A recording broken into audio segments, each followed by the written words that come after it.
കൊടുക്കും, നിങ്ങൾ ഇതുപോലെ ചെയ്തോളൂ. അപ്പോൾ ഈ ഒരു പ്രോഡക്റ്റ് അല്ലാതെ നമുക്ക് മറ്റ് എത്രത്തോളം പ്രോഡക്റ്റുകളുണ്ട്? കുറച്ച് വേറെ ചട്നി പൗഡറുകൾ, അച്ചാറുകൾ, പലതരം അച്ചാറുകൾ, അങ്ങനെയുള്ള വേറെ ചമ്മന്തിപ്പൊടിയുണ്ട്.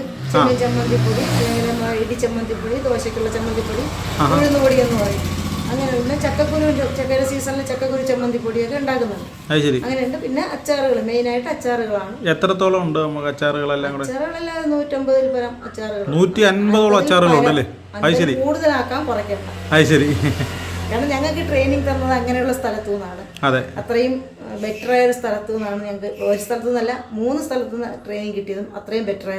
150 പരം അച്ചാറുകളും ചമ്മന്തിപ്പൊടികളും. പൈനാപ്പിൾ തൊട്ട് ചൗ തൊട്ട് നമുക്ക് അച്ചാറുകളുണ്ട്. ചക്കക്കുരു അച്ചാറുണ്ട്, കുമ്പളങ്ങ അച്ചാറുണ്ട്, പിന്നെ വാഴപ്പിണ്ടിയുണ്ട്, ഇഞ്ചിയുണ്ട്, വാഴമാണം, വാഴക്കൂമ്പ്, വാഴപ്പൂ, അതിനുള്ളിലെ പൂവ്, മത്തൻ, അങ്ങനെയുള്ള എല്ലാ പൂക്കളും ഒഴിയും. അപ്പൊ ഇത് നമ്മൾ മറ്റൊരാളെ പഠിപ്പിക്കാൻ തയ്യാറാണ്. പിന്നെ ഞാൻ എപ്പോഴും തയ്യാറാണ്. നമ്മുടെ അറിവുകൾ നമ്മളോടുകൂടി പോകരുതല്ലോ. നമ്മ മറ്റുള്ളയാളുടെ അറിവ് നമുക്ക് പറഞ്ഞു തന്നോണ്ടല്ലേ നമുക്ക് ഇത്രയും ചെയ്യാൻ പറ്റണം. നമ്മളെ അറിവ് മറ്റുള്ളവർക്ക് പറഞ്ഞു കൊടുക്കുമ്പോ അവരും ചെയ്തോട്ടെ. അതെ. അപ്പൊ ഇങ്ങനെ ഈ പറഞ്ഞു കൊടുത്തതിന് ശേഷം അവർക്കൊരു ലോണൊക്കെ എടുത്ത് സംരംഭം തുടങ്ങാനുള്ള സാങ്കേതിക സഹായം എന്റെ അറിവ് വെച്ച് ഞാൻ അവരെ സഹായിച്ചോളൂ. ഒരിക്കലും തുടങ്ങുന്നവർ പിന്നോട്ട് പോകരുത്. എല്ലാവരും സംരംഭം തുടങ്ങാൻ വരും നല്ല ഉഷാറായിട്ട്. പക്ഷെ പിന്നെ അവർക്ക് വേണ്ടുന്ന നിർദ്ദേശങ്ങളോ അല്ലെങ്കിൽ സഹായങ്ങളോ കിട്ടാതെ വരുമ്പോൾ അവർ അടച്ചുപൂട്ടി സങ്കടപ്പെട്ടിരിക്കും.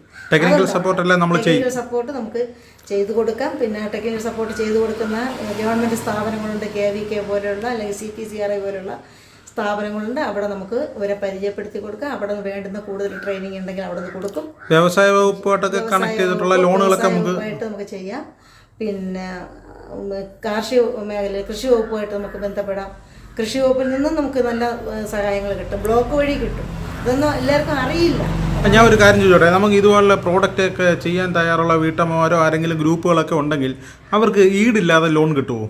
ഈടില്ലാതെയാണ് ലോൺ കിട്ടുന്നത്. PMFME എന്ന് പറയുന്ന സ്കീം വ്യവസായ വകുപ്പിന്റെ കീഴിൽ ഈടില്ലാതെയാണ് 10 ലക്ഷം രൂപ കിട്ടുന്നത്. 10 ലക്ഷം രൂപയ്ക്ക് നമുക്ക് ഈ വ്യവസായ സംരംഭം തുടങ്ങാൻ യാതൊരു ഈടും വേണ്ട.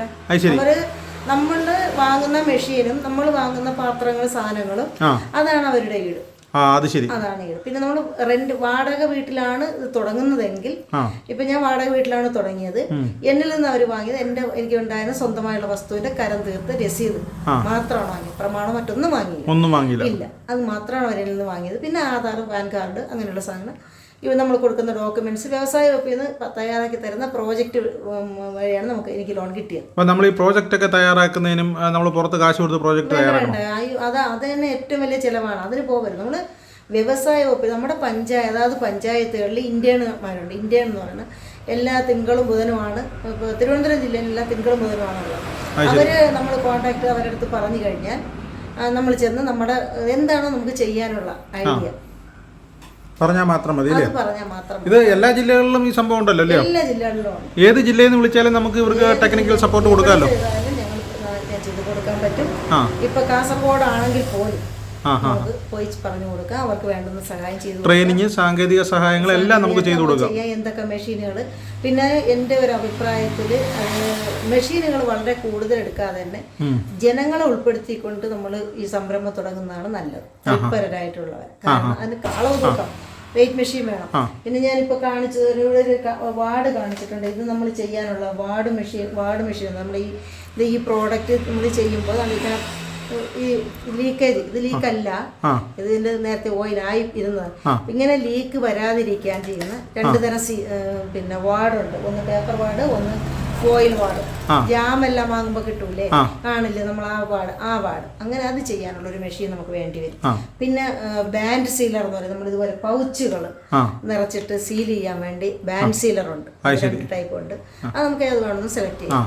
പിന്നെ ഉള്ളത് ഹാൻഡ് സീല്. നമ്മളിങ്ങനെ വെച്ചിട്ട് പ്രസ് ചെയ്യുമല്ലോ. ഇപ്പോൾ ബേക്കറികളിലൊക്കെ നമ്മൾ കുറച്ച് പ്രോഡക്റ്റുകൾ വേഗം സീൽ ചെയ്ത് തരുന്നുണ്ട്. അങ്ങനെയുള്ള കുറച്ച്. പിന്നെ ബോട്ടിൽ നമ്മൾ എക്സ്പോർട്ട് ചെയ്യുന്ന ബോട്ടിലുകൾ ഇപ്പോൾ ഇതേപോലെ ലീക്ക് ആവാതിരിക്കാൻ വേണ്ടി ഹോട്ട് എയർ ഗൺ വെച്ചിട്ട് നമ്മൾ ഇത് നിറച്ചിട്ട് പ്ലാസ്റ്റിക് കവറിനകത്തിട്ട് ആ പ്ലാസ്റ്റിക് കവർ നമ്മൾ പിന്നെ ഹോട്ട് എയർ ഗൺ വെച്ചിട്ട് ഫിക്സ് ചെയ്ത് ടൈറ്റ് ആക്കി വെക്കും. അങ്ങനെയുള്ള അതാണ് എക്സ്പോർട്ടിങ്ങിന് പോകുന്നത്. അങ്ങനെയെല്ലാം ഉള്ള ചെറിയ ചെറിയ മെഷീനുകൾ നമുക്ക് ആവശ്യമാണ്. പിന്നെ നമ്മൾ ഉണ്ടാക്കുന്ന പ്രോഡക്റ്റുകൾ ഈ ആമസോൺ, ഫ്ലിപ്കാർട്ട് അതുപോലുള്ള ഓൺലൈൻ സൈറ്റുകളിലൊക്കെ വിൽക്കാനുള്ള സാങ്കേതിക സഹായം കൂടെ നമ്മൾ ചെയ്യുന്നുണ്ടോ? സാങ്കേതിക സഹായം നമ്മളിപ്പോൾ PMFME ലോണാണ് എടുക്കുന്നതെങ്കിൽ അവർ മാസത്തിലോ 2 മാസം 3 മാസം കൂടുമ്പോൾ ഓരോ പ്രാവശ്യവും ട്രെയിനിങ് ക്യാമ്പുകൾ ശില്പശാലകളൊക്കെ വയ്ക്കുന്നുണ്ട്. ഫ്രീ ഓഫ് കോസ്റ്റാണ് ചെയ്യണത്, പൈസ ചെലവില്ല, നമ്മളവിടെ എത്തിപ്പെടാനുള്ള പൈസകൾ. അപ്പോൾ അവിടെ നിന്ന് വേണ്ടുന്ന എല്ലാ അറിവും, എങ്ങനെ എക്സ്പോർട്ട് ചെയ്യാം, അല്ലെങ്കിൽ എങ്ങനെ ഡിജിറ്റൽ മാർക്കറ്റിംഗ് ചെയ്യാം, എങ്ങനെ GST എടുക്കാം, അല്ലെങ്കിൽ എങ്ങനെയാണ് നമ്മൾ ട്രേഡ് മാർക്ക് ചെയ്യേണ്ടത്, എങ്ങനെയാണ് ബാർകോഡ് എടുക്കേണ്ടത്, ആരെ നിന്നാണ് നമുക്ക് ബാർകോഡ് എടുക്കാൻ എളുപ്പം, എല്ലാ കാര്യങ്ങളും നമുക്ക് പറഞ്ഞു തരും. അപ്പോൾ ചുരുക്കത്തിൽ നമ്മുടെ വീട്ടിൽ ഇരുന്നു കൊണ്ട് നമുക്ക് ഈ ലോകത്തിന്റെ ഏത് മൂലയ്ക്ക് വേണേലും നമ്മുടെ പ്രോഡക്റ്റ് എത്തിക്കാം കേട്ടോ. ഒരു വീട്ടിലെ ഒരു മൂലയിൽ ഇരുന്നു കൊണ്ട് ലോകത്തിന്റെ എല്ലാ മൂലകളിലേക്ക് എത്തിക്കാൻ പറ്റും, പ്രോഡക്റ്റ് എത്തിക്കാൻ പറ്റും.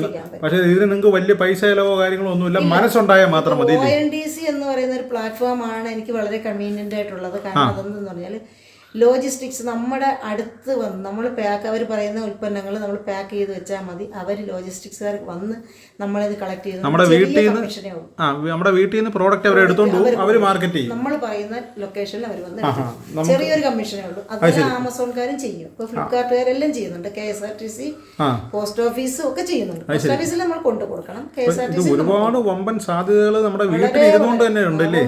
പക്ഷെ പലരും മനസ്സിലാക്കുന്നില്ല. പലരും ഇതിലേക്ക് ഇറങ്ങാൻ ധൈര്യപ്പെടണമില്ല. അതാണ് എല്ലാവരും വിചാരം ഈ ഒരു കമ്പനി തുടങ്ങാൻ ലക്ഷക്കണക്കിന് രൂപ നമ്മുടെ കയ്യിൽ നിന്ന് ഇൻവെസ്റ്റ് ചെയ്യണമെന്നാ. യഥാർത്ഥത്തിൽ 1 രൂപ പോലും വേണ്ട. ഞാന് വലിയൊരു വട്ടപൂജ്യത്തിൽ നിന്ന് തുടങ്ങിയ ആളാന്ന് എനിക്ക് അഭിമാനത്തോടെ പറയാൻ പറ്റും. 1 രൂപ പോലും നമുക്ക് ഇല്ലാതെ ലോൺ കിട്ടുകയും ചെയ്യുന്നുണ്ട്. ഈടും വേണ്ട, 1 രൂപ പോലും കയ്യില് വേണ്ട, ഈടും വേണ്ട, സ്വന്തമായിട്ട് വീടും വേണ്ട, ഒന്നും വേണ്ട. നിങ്ങൾക്ക് കേരളത്തിൽ എവിടെ ഇരുന്ന് വേണേലും ഒരു വ്യവസായം തുടങ്ങാം. എവിടെ ഇരുന്നും ചെയ്യാം, ഒറ്റയ്ക്കും ചെയ്യാം, കൂട്ടായിട്ടും ചെയ്യാം. നിങ്ങൾക്ക് ചെയ്യുന്നതോടൊപ്പം തന്നെ മറ്റുള്ളവർക്ക് തൊഴിൽ കൊടുക്കാനും പറ്റും. അതാണ് ഏറ്റവും വലിയൊരു പ്രത്യേകത. അപ്പോൾ ഇത് സംബന്ധിച്ചുള്ള എന്ത് സംശയങ്ങളും തീർക്കാനായിട്ട് മാഡത്തിന്റെ മൊബൈൽ നമ്പറിൽ വിളിച്ചു കഴിഞ്ഞാൽ അറിയാവുന്ന എല്ലാ ടെക്നിക്കൽ സപ്പോർട്ടും ഞാൻ പറഞ്ഞു കൊടുക്കും. പിന്നെ അറിയാവുന്ന ഡിപ്പാർട്ട്മെന്റുകൾ എനിക്കറിയാവുന്ന ആൾക്കാരുണ്ടെങ്കിൽ അവരെയും ഞാൻ പരിചയപ്പെടുത്തി കൊടുക്കും. അവരോട് ചോദിക്കാം. ഇപ്പോൾ ഗവൺമെൻറ് തലത്തിൽ പോകുമ്പോൾ അവരോട് ചോദിച്ചാലേ അറിയാൻ പറ്റും. ഇപ്പോൾ ഈ വീഡിയോ നമ്മൾ ചെയ്യുന്നതിൻ്റെ പ്രധാനപ്പെട്ട ഒരു ഉദ്ദേശം നമ്മുടെ പ്രേക്ഷകരായിട്ടുള്ള ആയിരക്കണക്കിന് ആളുകളുണ്ട്. അപ്പോൾ ഇവരിൽ ഒരു വ്യവസായം തുടങ്ങാൻ, വീട്ടിലിരുന്നുകൊണ്ട് തന്നെ ഒരു വ്യവസായം തുടങ്ങി നല്ലൊരു വരുമാന മാർഗം നേടാൻ ആഗ്രഹിക്കുന്ന ഒരുപാട് ആളുകൾ, ചെറുപ്പക്കാരുണ്ട്, വീട്ടമ്മമാരുണ്ട്, പ്രായമായ അമ്മമാരുണ്ട്. ഇപ്പോൾ ഇവർക്കൊക്കെ പ്രയോജനകരമായിട്ടുള്ള രീതിയിലുള്ള കാര്യങ്ങളാണ് മാഡം പറഞ്ഞു തന്നത്. അപ്പം 1 രൂപ പോലും ചെലവില്ലാതെ ഈ ലോൺ എടുക്കുന്നതിന് പ്രായപരിധി ഇല്ല. ഇനി 90 വയസ്സല്ല 100 വയസ്സുണ്ടെന്ന് പറഞ്ഞാലും ലോൺ കിട്ടും. എടുക്കാൻ തയ്യാറാണ്, ലോൺ എടുക്കുന്നതിന് ചെയ്യാനുള്ള മനസ്സും ഒക്കെ മതി. അപ്പോൾ ഈ നമുക്ക് ലോൺ തരുന്നവർ നോക്കുന്ന ഒരേ ഒരു ക്രൈറ്റീരിയ നമ്മൾ ചെയ്യാൻ തയ്യാറാണോ, സത്യസന്ധമായിട്ട് ഇത് ചെയ്യാൻ തയ്യാറാണോ ഇല്ലയോ എന്ന് മാത്രമേ നോക്കുന്നുള്ളൂ. മറ്റ് റിസ്ക് ഫാക്ടർ ഒന്നുമില്ല. അപ്പോൾ ഇത് സംബന്ധിച്ചുള്ള വിശദ വിവരങ്ങൾ നിങ്ങൾക്ക് കൂടുതൽ അറിയാനായിട്ട് നമുക്ക് വാട്സാപ്പ് നമ്പർ നമ്മൾ താഴെ ഈ വീഡിയോയിൽ ഉൾപ്പെടുത്താം. ആ നമ്പറിൽ നിങ്ങളൊന്ന് വിളിച്ചാൽ മാത്രം മതി. നിങ്ങളെ തേടി ഒരുപാട് അവസരങ്ങൾ കാത്തിരിക്കുന്നുണ്ടല്ലേ. ബന്ധപ്പെട്ട പിന്നെ സർക്കാർ ഡിപ്പാർട്ട്മെന്റുകളിൽ നമ്മൾ ഇവരെ പരിചയപ്പെടുത്തി കണക്ട് ചെയ്ത് ഇവർക്ക് ട്രെയിനിങ് കൊടുത്ത് ഇവരെ ബന്ധപ്പെട്ട ഓഫീസുകളിൽ കൊണ്ടുപോയി അവർക്ക് ലോണിൻ്റെ കാര്യങ്ങളെല്ലാം ചെയ്തു കൊടുത്ത് ഒരു സംരംഭം തുടങ്ങി എക്സ്പോർട്ട് ചെയ്ത് നിങ്ങളുടെ കൈ ക്യാഷ് എത്തുന്നിടം വരെയുള്ള സഹായങ്ങൾ. മിത്രാനികേതൻ പോലുള്ള സ്ഥാപനങ്ങളിൽ നിന്ന് ട്രെയിനിങ് എടുക്കണമെങ്കിൽ അവിടെയും നമ്മൾ പരിചയപ്പെടുത്തി കൊടുക്കും. അതല്ല സ്വദേശി മൂവ്മെന്റിലുണ്ട്, അതാണെങ്കിൽ അവിടെയും നമ്മൾ പരിചയപ്പെടുത്തി കൊടുക്കും. അവർക്ക് വേറെ എവിടെന്നെങ്കിലും ട്രെയിനിങ് എടുക്കണമെങ്കിലും വിളിച്ചാൽ അറിയാവുന്ന സ്ഥലത്തേക്ക് നമ്മൾ പറഞ്ഞു. നമ്മുടെ